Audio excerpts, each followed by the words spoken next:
పశ్చిమ గోదావరి జిల్లా నర్సాపురంలో 100 ఏళ్ల భారీ వృక్షం నేలకొరిగింది. ఇరిగేషన్ లాకుల వద్ద ఈదురుగాలులకు సుమారు చెట్టు కొమ్మలు విద్యుత్ స్తంభాలపై విరిగిపడడంతో ట్రాన్స్ఫారాలు వైర్లు తెగిపడ్డాయి. చెట్టు కింద పార్కింగ్ చేసిన కారు పూర్తిగా ధ్వంసమైంది. అక్కడ ఎవరూ లేకపోవడంతో పెను ప్రమాదం తప్పింది.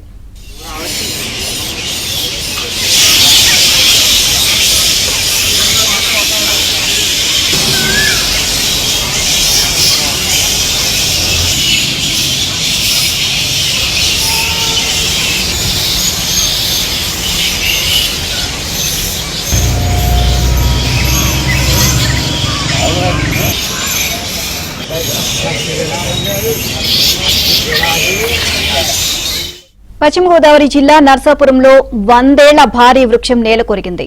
ఇరిగేషన్ లాకుల వద్ద ఈదురుగాలులకు సుమారు చెట్టు కొమ్మలు విద్యుత్ స్తంభాలపై విరిగిపడడంతో ట్రాన్స్ఫారాలు వైర్లు తెగిపడ్డాయి. చెట్టు కింద పార్కింగ్ చేసిన కారు పూర్తిగా ధ్వంసమైంది. అక్కడ ఎవరూ లేకపోవడంతో పెను ప్రమాదం తప్పింది.